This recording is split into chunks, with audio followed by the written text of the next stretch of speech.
What is going on, guys? It's your boy Killer Cam back with yet another video. This is the second straight Royal Rumble review, the first pay-per-view. Royal Rumble 1989. Actually, I took some notes here. Royal Rumble 89, January 15th, 1989, from the Summit in Houston, Texas.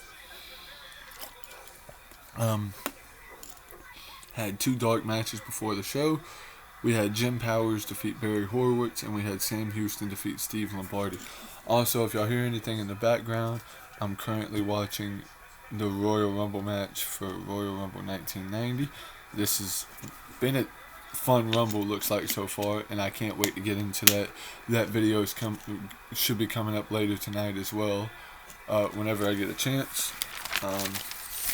Anyway, let me get into Royal Rumble 89. So this was a good Rumble. I think it was a lot better than 88. That's just me, though. 89, especially the opening match. Hacksaw Jim Duggan and the Hart Foundation against Dino Bravo and the Fabulous Rougeaus. I have never seen a 6-man 2 out of 3 falls match, which is what really makes me think why this match was so unique. I've never seen it. It's probably happened plenty of times before. I just haven't seen it. I think it's happened a couple times since, but I could be wrong. Anyway, so the first fall, the Rougeaus went after a Le Bon de Rougeau. I think that's the name of the move. Second fall, Duggan did a cool slingshot.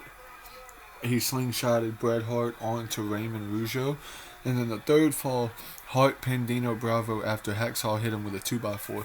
It was one of those things to where Jesse the Body was over there. He cheated to win. It was fun. Good all around stuff. I give the match 3 1/4 stars. Good opener. Great opener to open up the Rumble. Very entertaining too. Next, you're in the back, and you have Ted DiBiase drawing his number for the Royal Rumble, and he says, I'm thinking he drew probably number 1 or 2 or something along that line. He then bribes Slick to give him his number, and he ends up getting number 30, and it was a storyline all throughout the night. DiBiase bribed him, and DiBiase kept insisting, no, I drew this number. This is the number that I have. And it was pretty cool. I thought it was actually, a pretty cool thing that they were doing. You kind of knew at that point DiBiase was going to be the number 30 entrant. I'm taking some notes on Rumble 90 while I'm doing this, though. But, so you had a couple of guys that would talk about their numbers in the Rumble. You had Honky Tonk Man, Demolition, Jake the Snake, Bad News Brown. Next up, WWF Women's Championship match. Rockin' Robin defeated Judy Martin in about 6.5 minutes. Solid women's match. I give it about 2 stars. Nothing really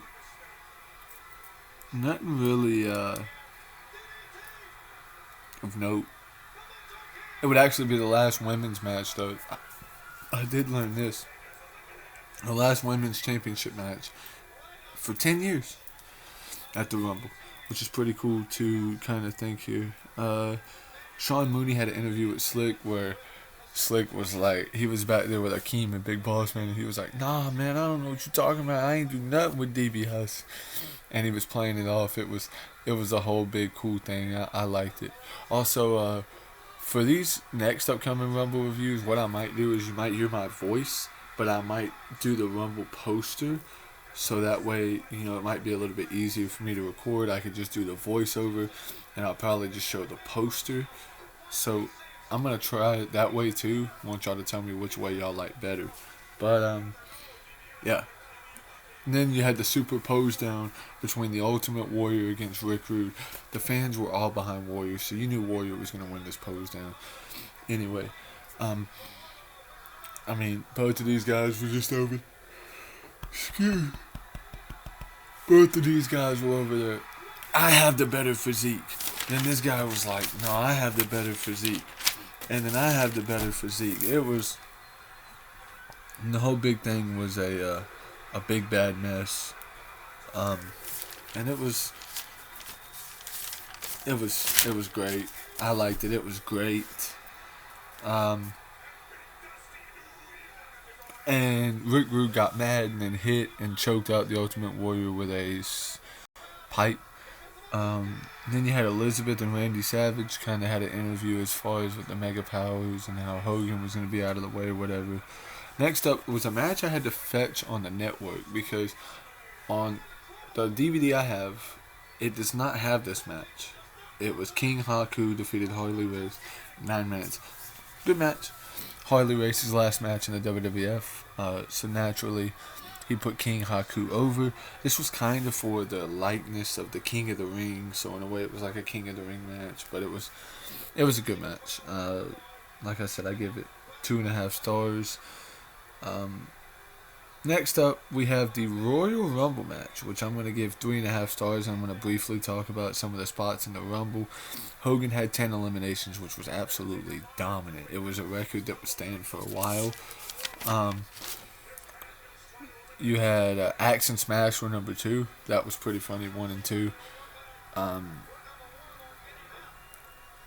Other guys, Andre Perfect, Michaels, Jake Roberts, Greg Valentine, Honky Tonk, Savage, Hogan, both of the Brainbusters, the Bushwhackers, the Warlord, Bossman. Big John Studd ended up winning it from the 27th entrant, and he last eliminated Ted DiBiase. And then also in the final 4, you had Akeem, and you would have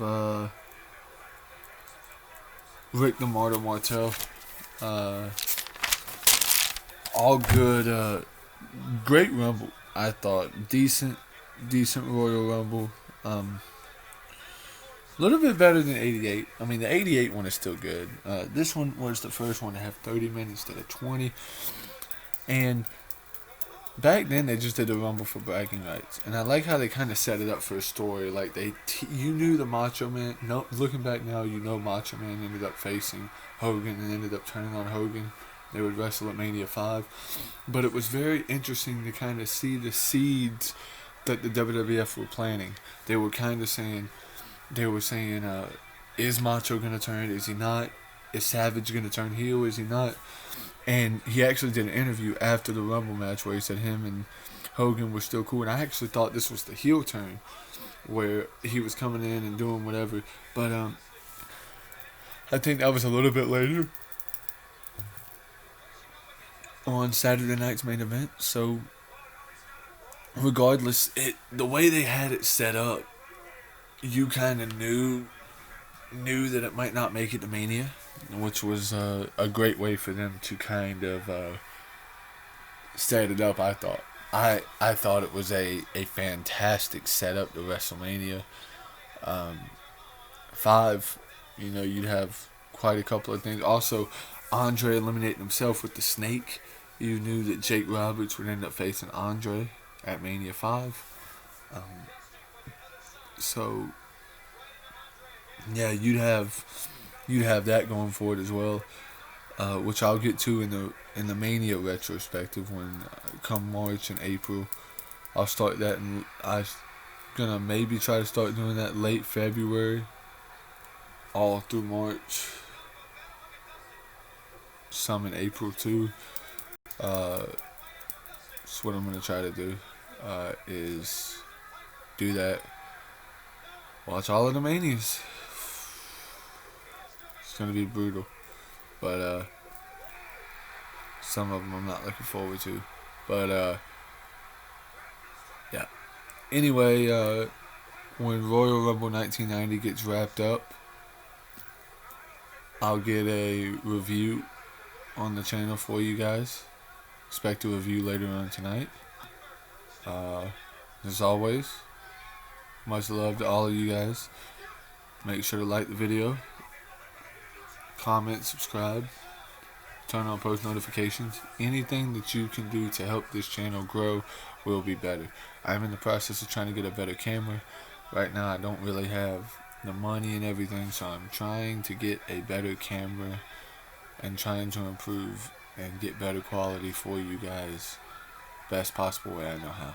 I love each and every single one of y'all. I hope you guys enjoyed the video.